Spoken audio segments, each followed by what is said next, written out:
शांति। बहुत सुंदर हमने पिछले सत्र के अंदर कर्म के सिद्धांत को समझा कि कर्म और फल इनसेपरेबल है, एक दूसरे के पूरक है और इसीलिए व्यक्ति चाहे अपनी चालाकी से कहीं से भी छूट जाए, लेकिन अपने कर्मों से कभी वो छूट नहीं सकता है।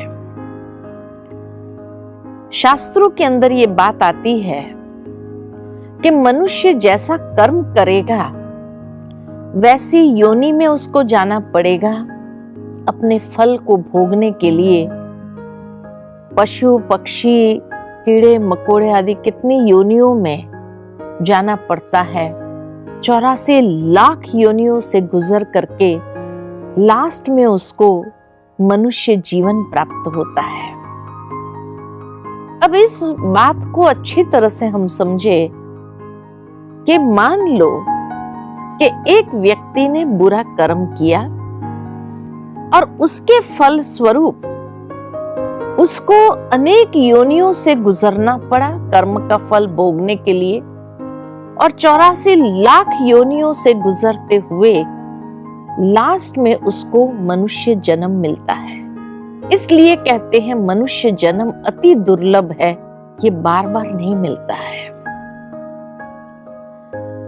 लेकिन सोचने की बात तो ये है कि मान लो कि मैंने कोई बुरा कर्म किया, इसलिए मुझे पशु योनि में जाना पड़ा। अब पशु योनि में अगर मैं गई तो अपना कर्म का फल भोगने के लिए, कहते हैं मान लो कि व्यक्ति ने कोई हिंसक कर्म किया तो उसको हिंसक योनि मिलेगी। कोई बिल्ली की तरह चोरी करके दूध पी जाती है या ऐसा चोरी से खा लेती है तो उसको दूसरे योनि में बिल्ली की योनि प्राप्त होती है। अब मान लो कि एक व्यक्ति ने चोरी किया और उसके फल स्वरूप उसको वो योनि प्राप्त हुई जहां उसको चोरी से खाना पड़ता है, तो फल कैसे हुआ? क्योंकि फल उसको कहा जाता है कि जहां व्यक्ति को डीप रियलाइजेशन कि ये कर्म गलत था, ये कर्म मुझे नहीं करना चाहिए, तब तो उसके संस्कारों में परिवर्तन आएगा। लेकिन अगर चोरी की और उसको वही योनि मिली या हिंसक कर्म किया इसलिए हिंसक योनि में जाना पड़ा उसको, तो वहां उसके संस्कार परिवर्तन होंगे या हिंसा के संस्कार और दृढ़ बनेंगे? सोचने की बात। नेचुरल है, हिंसा के संस्कार उसके और दृढ़ बनेंगे। तो फल कहां मिला?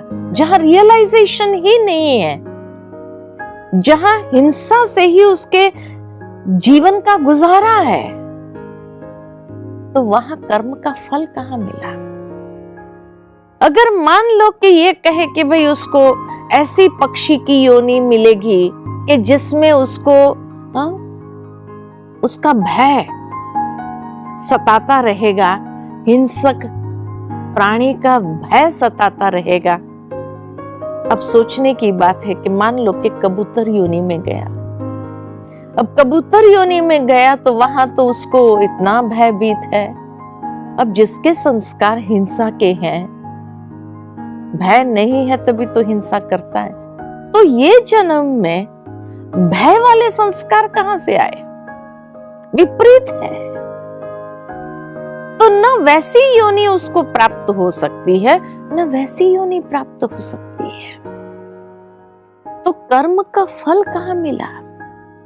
और साथ ही साथ हम देखते हैं कि मान लो कि सारे फल भोग करके 84 लाख योनियों से गुजर करके फिर जब मानव बनता है तो मनुष्य हर रीति से संपूर्ण होना चाहिए। लेकिन कोई बच्चा जन्मते ही लूला लंगड़ा अंधा बहरा पैदा होता है। अब जन्मते उसने कौन सा कर्म किया? जन्मते तो ऐसा कोई कर्म नहीं हुआ। अगर पूर्व जन्म का कहे तो पूर्व जन्म का तो भोग के आया, अब कौन सा कर्म रह गया? अरे आज की दुनिया में तो यहां तक सुनने को मिलता है कि एक बच्चा गर्भ में है और गर्भ में उसके ऊपर ऑपरेशन किया जा रहा है। अब जो बच्चा पैदा ही नहीं हुआ, जब कर्म आरंभ ही नहीं किए, उसके पहले इतनी भोगना, यातना से गुजरना, ये कौन से कर्म का फल है? पूर्व जन्म के कर्म का फल कहे तो वो तो भोग करके आया ना, 84 लाख योनियों से गुजर करके। तो अब कौन सा कर्म रह गया? और जब गुजर करके सारे कर्मों को चुकतू करके फिर मानव योनि प्राप्त हुई, तो मनुष्य हर रीति से संपन्न होना चाहिए। हर बच्चा गोल्डन स्पून इन माउथ होना चाहिए। लेकिन आज हम देखते हैं कि एक बच्चा गोल्डन स्पून इन माउथ होता है तो दूसरे बच्चे को दूध भी नसीब नहीं होता है जन्मते। ये दोनों बच्चों के अंदर इतना अंतर क्यों है? तो यही कहेंगे कर्म की गति अति गुह्य है। तो इसका मतलब 84 लाख योनियां जरूर है संसार के अंदर, लेकिन मनुष्य आत्मा को हर योनि से गुजरना नहीं पड़ता है। आज हम आपको ये खुशखबरी देते हैं कि मनुष्य योनि में रह करके ही अपने कर्मों का फल भोगता है। और इसीलिए मनुष्य योनि में रह करके ही जब फल भोगना है, तो हम देखते हैं कि ये डिफरेंसेस, कि एक बच्चा गोल्डन स्पून इन माउथ है तो दूसरे बच्चे को दूध भी नसीब नहीं। दूसरी बात कि हम ये क्यों समझे कि पशु योनि या पक्षी योनि भोगना की योनि है? आज पक्षियों को देखो, मस्त गगन में उड़ते हैं, कौन सी भोगना है उसको? ऊंचे गगन में, आकाश में उड़ रहे हैं, मौज कर रहे हैं। और मनुष्य को देखो तो भोगना की योनि पशु पक्षी की योनि है या मनुष्य योनि है? मनुष्य योनि में कितने प्रकार की भोगनाएं हैं? पशु योनि में तो खाली शारीरिक भोगना होगी। आज पशु पक्षियों को कोई टेंशन तो नहीं है। मनुष्य को जितना टेंशन होता है उस हिसाब से कितना टेंशन में जीता है मनुष्य। इतना ही नहीं, शारीरिक भोगना, मानसिक भोगना और इमोशनल अत्याचार जब उसके ऊपर होता है। आज पशु पक्षी के ऊपर इमोशनल अत्याचार तो नहीं होता है। तो भोगना की योनि कौन सी है? मनुष्य योनि में तो शारीरिक, मानसिक, इमोशनल और अनेक प्रकार के भोगनाओं से गुजरता है। तब तो मनुष्य कभी कभी इतना तंग हो जाता है जो जीवन का अंत करने का सोच लेता है, सुसाइड कर लेता है। कभी सुना हमने कि कोई पशु या पक्षी ने सुसाइड किया? नहीं, वो तो खुश है अपनी योनि के अंदर। तो भोगना की योनि कौन सी है? पशु पक्षी की है या मनुष्य की है?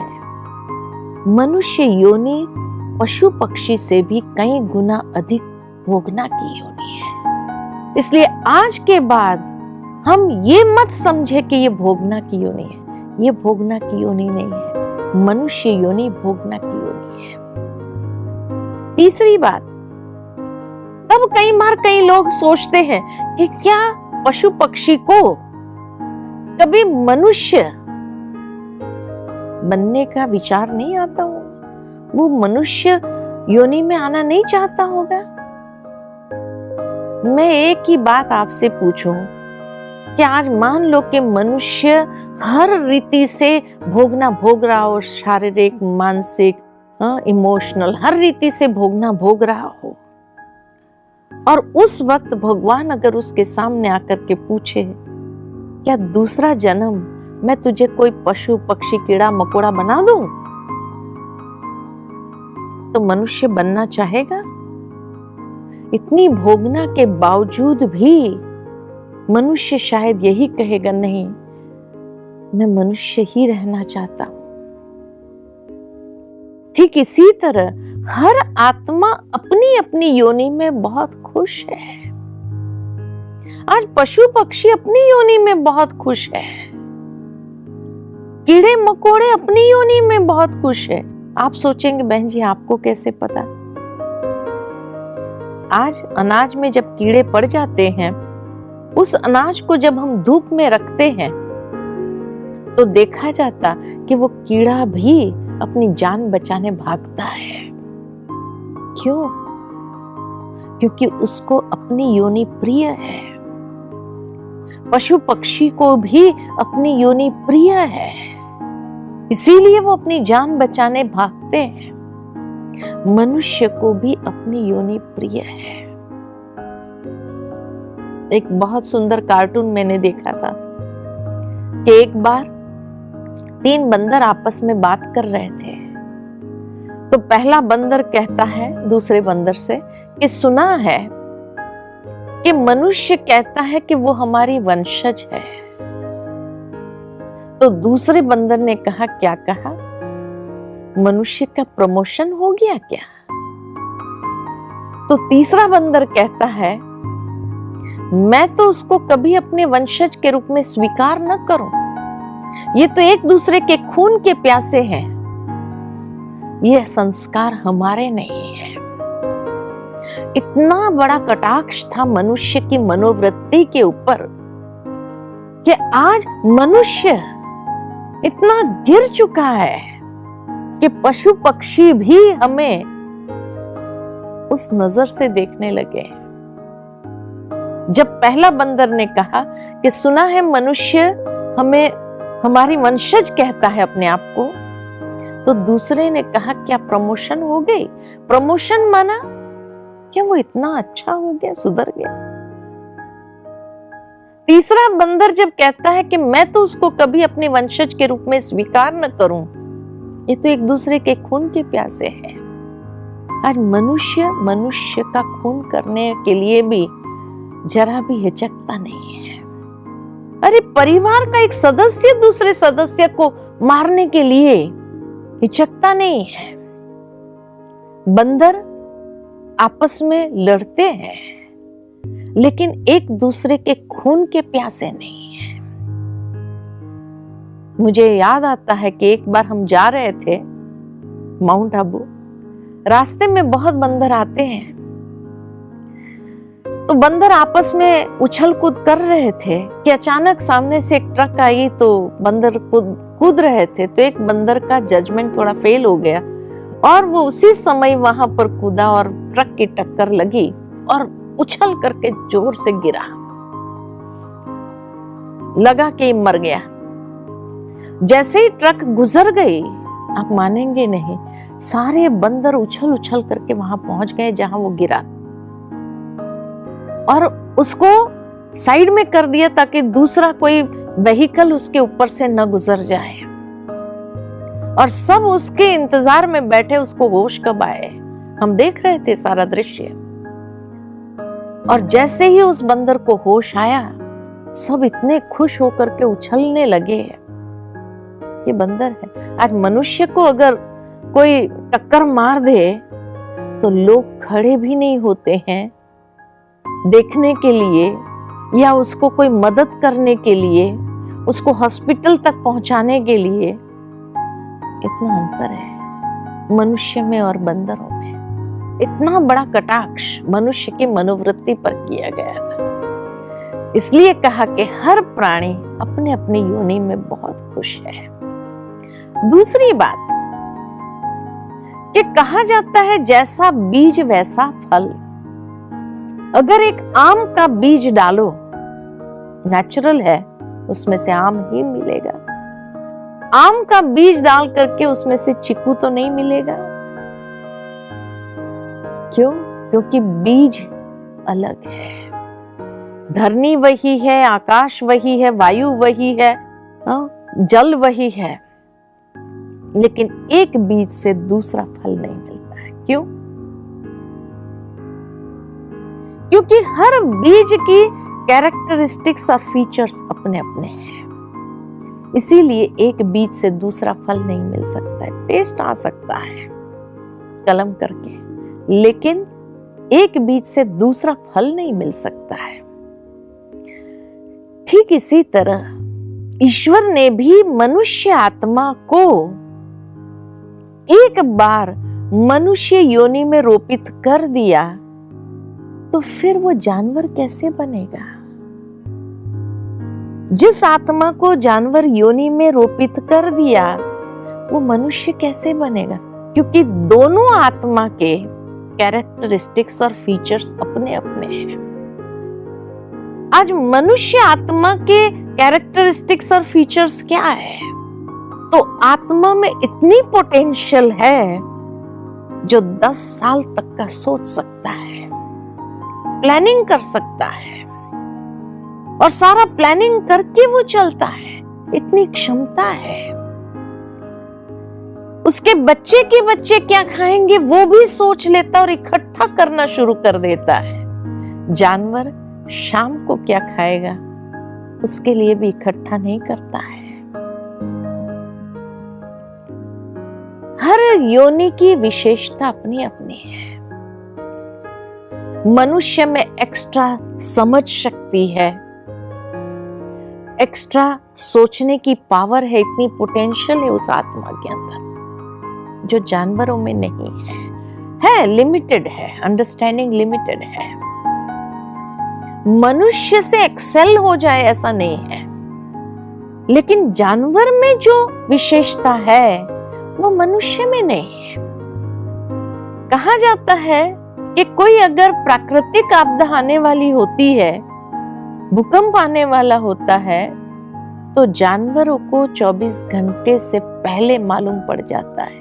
मनुष्य के पास इतने साधन होने के बावजूद भी उसको मालूम नहीं पड़ता है, और जानवरों को पहले से मालूम पड़ जाता है। कहा जाता है कि जब सुनामी आने वाली थी तो उस वक्त कहा जाता है इंडोनेशिया में हाथी को 4 दिन पहले से मालूम पड़ गया था। हाथियों ने इतना आवाज करना शुरू किया और जहां उन्हें बांधे हुए थे या जहां उन्हें रखा था वहां से अपने मालिक को लेकर के आगे की ओर चलने लग पड़े और पहाड़ी की तरफ जाने लगे। क्योंकि वो स्लो पेस से चलता है तो 4 दिन में वो पहाड़ी पर पहुंच गए। हाथी बच गए। 4 दिन पहले उसको मालूम पड़ गया सुनामी आने वाली है। मनुष्य के पास इतने संसाधन होने के बावजूद भी उसको 24 घंटे पहले भी मालूम नहीं पड़ा। पक्षियों को भी मालूम पड़ जाता है, वो भी आवाज करने लग जाते हैं, उड़ना चालू कर देते हैं। तो जो विशेषता उनमें है वो मनुष्य में नहीं है, और जो विशेषता मनुष्य में है वो पशु पक्षी में नहीं है। तो हर आत्मा रूपी बीज की कैरेक्टरिस्टिक्स अपनी अपनी है। तो एक बीज से दूसरा फल कैसे मिल सकता है? सोचने की बात है। तब कहा कि हर मनुष्य आत्मा अपने कर्मों का फल अपनी योनि में रह करके ही चुकता करता है।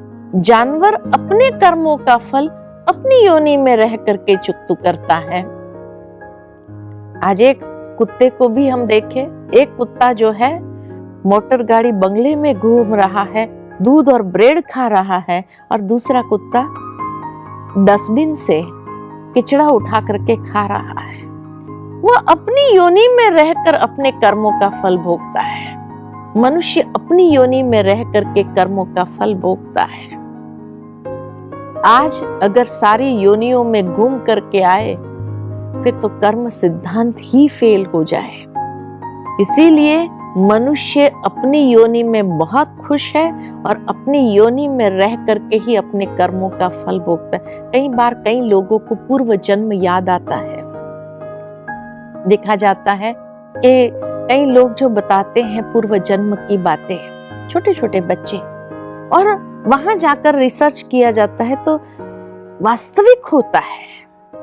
मुझे याद आता है एक छोटा बच्चा, दीपक नाम था उसका, 3-4 साल का जब हुआ तो अपने माता पिता को कहता था, जैसे ही बोलना शुरू किया कि मुझे अपने घर जाना है, मुझे अपने घर जाना है।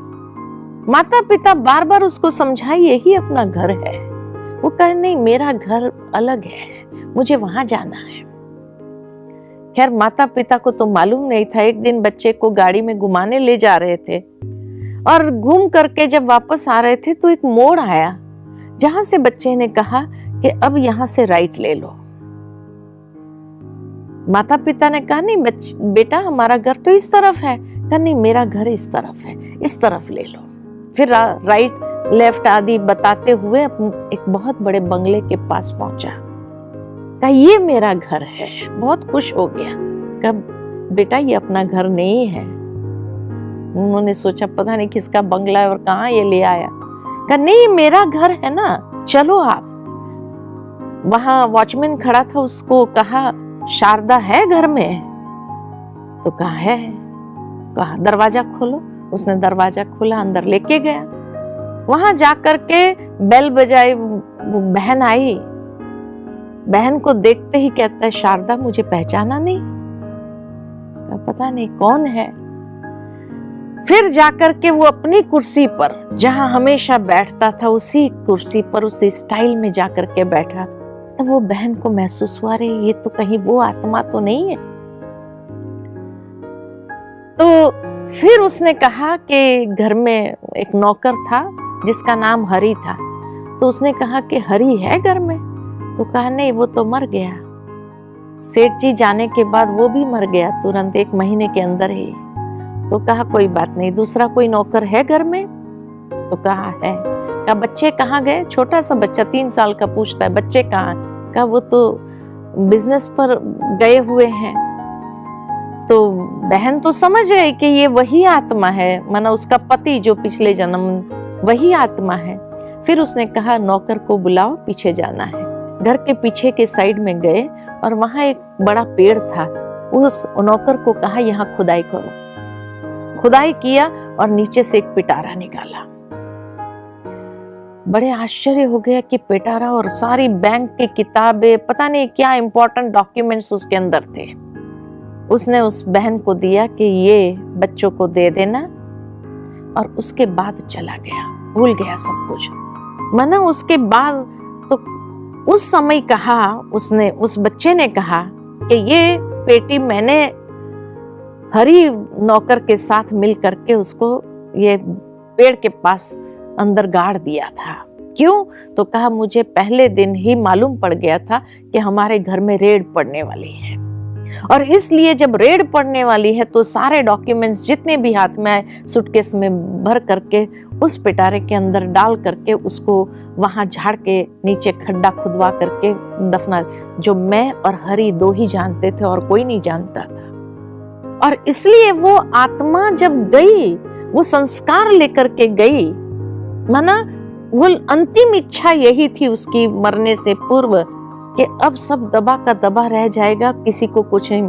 तो ये जन्म में जाकर के भी वो पिछली स्मृति जो उसको सता रही थी अंदर में कि बच्चों को दे करके फिर आओ मैं, और जैसे ही उसने हैंड ओवर कर दिया उसके बाद विस्मृत हो गया। फिर अपने माता पिता को कहते हैं चलो अपने घर।